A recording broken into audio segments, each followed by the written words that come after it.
L'ordre du jour appelle le débat sur le thème « Quelle politique d'attractivité de la France à l'égard des étudiants internationaux ?» à la demande du groupe socialiste et républicain.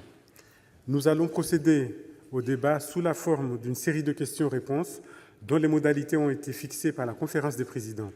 Je vous rappelle que l'auteur de la demande dispose d'un temps de parole de 8 minutes, puis le Gouvernement répond pour une durée équivalente.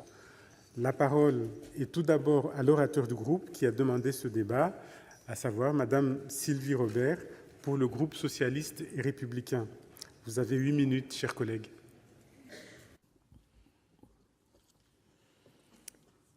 Bien, Monsieur le Président, Madame la Ministre, mes chers collègues, à mon tour de vous souhaiter une excellente année 2019. Le titre 2 du livre 1er du Code de l'éducation est limpide. Le service public de l'enseignement supérieur veille à favoriser l'inclusion des individus sans distinction d'origine, de milieu social et de conditions de santé, contribue à l'attractivité et au rayonnement des territoires au niveau local, régional et national, assure l'accueil des étudiants étrangers en lien avec le réseau des œuvres universitaires et scolaires et veille à la promotion et à l'enrichissement de la langue française.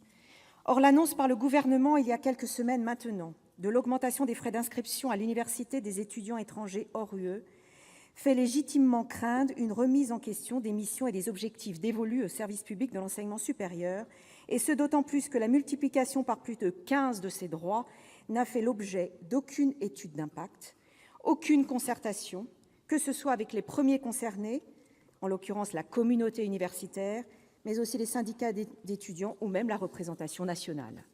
Une nouvelle fois, cette mesure aux incidences potentiellement lourdes et pluridimensionnelles a été soudaine et je pourrais même dire brutale. Dans ce contexte, il n'est guère surprenant que certains présidents d'université, des étudiants se soient mobilisés et exprimé, parfois vertement d'ailleurs, leur désaccord, réclamant notamment un moratoire. Je rappelle qu'une quarantaine de présidents se sont déclarés contre cette hausse et que même, je vois un mouvement de forme de désobéissance universitaire qui se fait jour et quelques conseils d'administration ayant déjà précisé qu'ils n'appliqueront pas l'arrêté. Ainsi, le groupe socialiste et républicain a souhaité demander l'inscription d'un débat sur la politique d'attractivité de la France à l'égard des étudiants étrangers extracommunautaires afin que le Parlement puisse se saisir de cette problématique fondamentale et vous interroger, Madame la Ministre, pour obtenir des réponses que nous allons espérer argumentées. Alors commençons par le commencement. En écoutant la présentation du plan Bienvenue en France, la première interrogation qui m'est venue à l'esprit est pourquoi ? Pourquoi décider d'un accroissement des frais d'inscription dans le supérieur en vue d'attirer davantage d'étudiants étrangers ? Ou plus justement, en quoi augmenter ces frais améliorera l'attractivité de la France ? Vous conviendrez aisément que le raisonnement est a priori contre-intuitif, a fortiori quand est connue l'origine des étudiants internationaux venant étudier en France, près de la moitié sont du continent africain, et qu'il s'avère que près de 40% de l'ensemble des étudiants reconnaît avoir dû faire des sacrifices financiers pour concrétiser l'opportunité d'étudier dans l'Hexagone. Pour beaucoup, oui, poursuivre ses études en France est une chance, c'est une joie, c'est un plaisir, mais c'est aussi un effort financier important. Il ne faut pas du tout oublier cette réalité. D'ailleurs, intéressons-nous un peu à cette réalité. Le baromètre de Campus France sur l'image et l'attractivité de la France auprès des étudiants étrangers, qui date de 2018, prodigue des enseignements qui vont précisément à l'encontre de votre postulat. Premièrement, les freins principaux mentionnés sont le coût global de la vie, les complexités administratives liées à la délivrance des visas, notamment, j'y reviendrai, mais aussi les difficultés d'accès à un premier emploi après les études. À l'inverse, les raisons premières qui motivent le choix des étudiants étrangers sont la qualité de l'enseignement dispensé, la langue et le rayonnement culturel de la France. La maîtrise du coût des études en forte hausse aussi par rapport à la précédente analyse. En d'autres termes, la stratégie marketing du gouvernement qui consistera à augmenter les droits d'inscription à l'université en estimant qu'un coût plus élevé serait gage d'une formation d'un niveau supérieur semble un peu déconnectée des motivations qui président justement à la décision de ces étudiants de venir en France. Pire, elle renforce la barrière économique relative au coût de la vie et des études, et elle revient sur un avantage comparatif de la France par rapport au modèle anglo-saxon, où les études supérieures, on le sait, sont onéreuses. Pour de nombreux jeunes, l'accessibilité de l'université française est un critère décisionnel majeur. Et si la France occupe une position enviable à l'échelle mondiale, 4e position et première position hors pays anglophones, avec 300 000 étudiants étrangers, c'est aussi parce qu'elle ne s'inscrit pas dans ce modèle de schéma anglo-saxon et qu'elle apparaît justement comme un contre-modèle abordable et de qualité. Alors, Madame la ministre, je ne crois absolument pas que libéraliser l'accès à l'enseignement supérieur pour les étudiants étrangers hors UE sera source d'attractivité, à moins que vous nous disiez le contraire et que vous nous le justifiez, et permettra d'atteindre votre objectif des 500 000 étudiants d'ici 2027.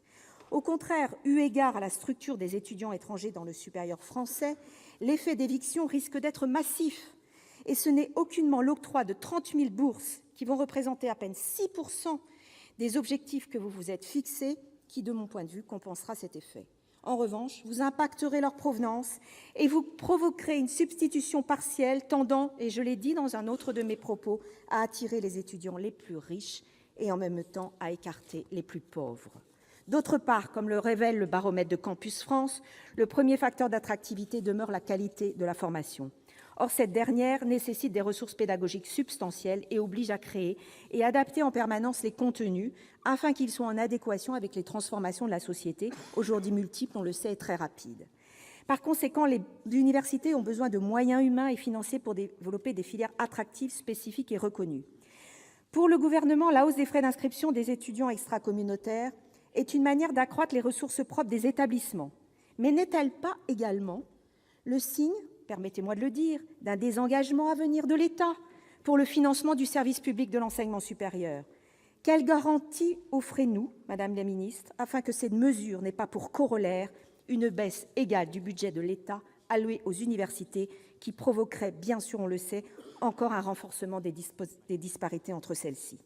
Par ailleurs, la question de l'attractivité est intimement reliée à celle de l'accueil, d'autant que les étudiants internationaux sont nombreux à pointer du doigt le maelstrom administratif, on le sait, le coût de la vie. Et s'il est heureux, et je le dis, que l'exécutif ait prévu de simplifier la politique de visa dans le cadre du plan Bienvenue en France, il est aussi regrettable que si peu ait trait au quotidien de ces étudiants, et notamment, on le sait, à la question du logement.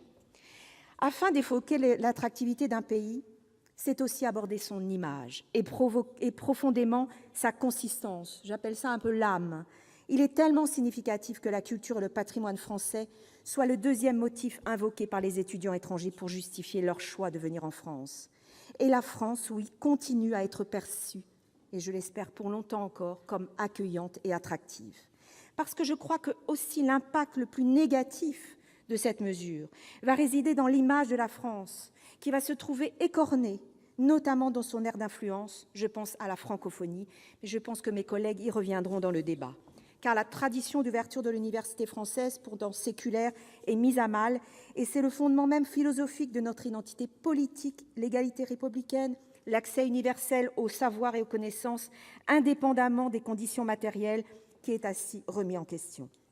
La France doit tout simplement rester elle-même, sans chercher à rentrer dans la logique anglo-saxonne, parce que c'est à la fois son honneur, sa singularité et sa force d'attractivité. Alors oui, les étudiants étrangers sont aujourd'hui les futurs ambassadeurs itinérants de la France.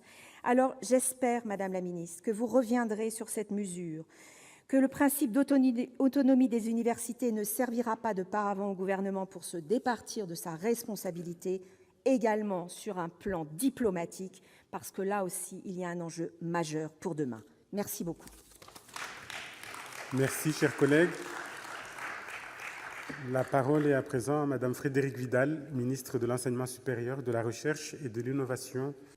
Monsieur le Président, Madame la Présidente de la Commission de la Culture, de l'Éducation et de la Communication, Mesdames et Messieurs les sénateurs, permettez-moi tout d'abord aussi de vous souhaiter une très très belle année 2019. Le premier mérite de ce débat, c'est de nous permettre de mettre les choses au clair et à l'évidence. C'est indispensable car l'écart est parfois immense entre la réalité de la stratégie Bienvenue en France et la description qui en est parfois faite ici et là. À mes yeux, ce débat doit être l'occasion de dire clairement ce qu'est la stratégie d'attractivité du gouvernement, mais de dire aussi ce qu'elle n'est pas, et de permettre à chacun de déterminer son opinion sur la base des faits. Rendre possible de tels débats, c'est l'habitude du Sénat, et je me réjouis que nous ayons l'occasion d'évoquer ensemble ce sujet essentiel. Le premier des faits que je voudrais rappeler, c'est que la stratégie Bienvenue en France est une première, car jamais jusqu'ici un gouvernement n'avait fait de la question de l'accueil des étudiants internationaux une priorité. Et si nous avons fait ce choix, mesdames et messieurs les sénateurs, c'est parce que nous vivons une révolution silencieuse. Non seulement la jeunesse du monde est de plus en plus nombreuse à accéder à l'enseignement supérieur, et c'est très bien ainsi, mais elle est aussi de plus en plus nombreuse à faire tout ou partie de ses études supérieures à l'étranger. Il y a aujourd'hui un peu plus de 5 millions d'étudiants en mobilité dans le monde. Ils seront 9 millions en 2025. La question qui est posée, c'est donc de savoir si la France sera ou non au rendez-vous de cette explosion de la mobilité étudiante et de savoir si nous saurons saisir cette occasion d'accroître notre rayonnement, celui de notre enseignement supérieur, comme celui de notre culture et des valeurs qui sont les nôtres. Ne nous y trompons pas, aujourd'hui, certaines des grandes nations universitaires font face à des moments d'hésitation et sont confrontées à la tentation de la fermeture. C'est le cas de la politique de visa américaine qui est devenue plus restrictive. Quant à nos amis anglais, tout le monde le sait, ils traversent une période de profonde incertitude. Et dans le même temps, de nouveaux acteurs émergent et affirment une politique d'attractivité que l'on peut, sans jugement de valeur, qualifier de dynamique, voire d'agressive. La Chine, la Turquie, l'Arabie saoudite, l'Iran, voici quelques-uns des États qui connaissent la plus forte croissance du nombre d'étudiants internationaux accueillis. Face à cette concurrence, nous avons des atouts évidents, vous les avez rappelés, Madame la sénatrice, mais nous avons aussi des faiblesses, et il faut être conscient des uns comme des autres. Les atouts, nous les connaissons, notre culture, notre patrimoine, la qualité de notre offre de formation et de recherche. Mais nos faiblesses sont aussi extrêmement visibles pour les étudiants internationaux, nous les accueillons mal. Ils disent souvent qu'étudier en France se mérite. Alors bien sûr, des progrès ont été faits. Un certain nombre de grandes écoles, mais aussi d'universités se sont saisies de ce sujet. Ces efforts demeurent toutefois insuffisants, car faire des études en France relève encore trop souvent du parcours du combattant. Parcours qui démarre avec la demande de visa, se poursuit avec la recherche d'un logement, l'ouverture d'un compte en banque, l'inscription administrative. Et trop souvent, les étudiants internationaux sont livrés à eux-mêmes dans ces démarches, là où dans une université étrangère, un étudiant en mobilité est accueilli et accompagné de bout en bout.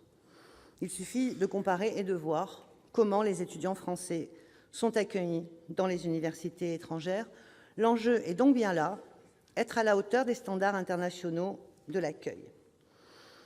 Je veux y insister devant vous, car l'objectif du gouvernement, c'est bien d'augmenter de façon volontariste le nombre d'étudiants internationaux accueillis dans notre pays. Notre objectif est de porter ce nombre à 500 000 d'ici 2027. Nous sommes bien loin de la caricature qui circule ici ou là. Non, il ne s'agit pas de construire je ne sais quel mur autour des universités et des écoles, mais bien d'augmenter le nombre d'étudiants accueillis dans les prochaines années. Alors bien sûr, pour attirer ces étudiants, nous devons nous saisir des questions que nous avons trop longtemps laissées à l'écart. Je pense aux enseignements et aux formations délivrées en langue étrangère. Nous avons la chance de pouvoir compter sur la francophonie, à laquelle je sais vous êtes, comme moi, profondément attachés. Mais pour attirer vers la France et vers la pratique du français des étudiants qui, de prime abord, en sont plus éloignés, nous devons aussi réfléchir à la manière dont nous pouvons permettre à ces étudiants d'apprendre le français de manière intensive à leur arrivée sur le territoire, et comment nous pouvons aussi, en parallèle, développer des formations, notamment en langue anglaise, chaque fois que cela a du sens. Pour accueillir les étudiants internationaux, il faut des moyens. Dès cette année, le gouvernement a dégagé 10 millions d'euros pour permettre aux universités et aux écoles de mettre en place des actions concrètes, de créer des guichets uniques pour accompagner les étudiants dans leur démarche, de faciliter l'accès au logement, notamment en Crous, de développer les formations en français et langues étrangères que j'évoquais à l'instant. Et pour permettre aux étudiants qui choisiront la France de s'y retrouver, le premier appel à labellisation « Bienvenue en France », qui témoignera de l'engagement des établissements d'enseignement supérieur, sera ouvert dans les jours qui viennent. Mais je veux aussi être claire, dans le contexte budgétaire contraint que nous connaissons, si nous voulons financer durablement l'amélioration de ces conditions d'accueil, nous n'avons pas d'autre choix que de mettre en place un vrai modèle redistributif qui passe par la mise en place de droits d'inscription différenciés pour les étudiants internationaux et qui s'accompagne d'un triplement des bourses et exonérations pour garantir qu'aucun étudiant qui souhaite choisir la France n'en soit empêché pour des raisons financières. J'y insiste car ces frais différenciés ne peuvent se concevoir sans une vraie politique d'exonération et de stratégie et de choix internationaux pour les établissements et de bourses qui se déclinent à l'échelle nationale et à l'échelle de chaque établissement. La mise en place de nouvelles bourses et d'exonérations d'ici la rentrée prochaine joue un rôle central dans la stratégie Bienvenue en France, mais au-delà, les universités et les écoles disposent d'une large faculté d'exonération. Ainsi, tous les étudiants internationaux accueillis dans le cadre de conventions entre établissements d'enseignement supérieur sont exonérés de ces frais différenciés, de même que les étudiants accueillis dans le cadre d'Erasmus+. Au total, et sans que rien de nouveau ne soit proposé par les établissements, c'est déjà près de 25% des étudiants internationaux concernés par les frais différenciés qui bénéficieront d'une exonération. La stratégie internationale de chaque établissement doit se construire dans le contexte de ces établissements. Et c'est pourquoi j'ai demandé, dès le mois de décembre, à chaque établissement d'identifier ses besoins en bourse et en exonération et de nous les faire parvenir. Pour intégrer pleinement l'objectif d'amélioration des conditions d'accueil, il doit y avoir un débat autour des modalités de financement de cette politique d'accueil, mais ce débat ne doit en aucun cas nous faire oublier l'objectif qui est bien de mieux accueillir les étudiants internationaux. Ainsi, dans le cadre de la concertation et dans le cadre de ce débat, nous pourrons aborder certains des points d'inquiétude qui ont déjà été formulés, auxquels je suis évidemment attentive. L'accompagnement des étudiants internationaux d'ores et déjà présents en France, qui ne seront pas concernés par les frais différenciés et qui doivent être parfaitement rassurés sur ce point. La question des doctorants, essentielle pour notre système d'enseignement supérieur et de recherche. Nous avons déjà fait en sorte que leurs frais d'inscription puissent être pris en charge pour un très grand nombre d'entre eux. Vous le voyez, mesdames et messieurs les sénateurs, cette stratégie a une seule ambition, permettre à nos universités et à nos écoles de rayonner pleinement dans un monde où la mobilité étudiante va connaître une accélération sans précédent. Au-delà des divergences qui pourront s'exprimer tout au long de ce débat, je suis sûre que cette ambition pourra nous réunir. Je vous remercie.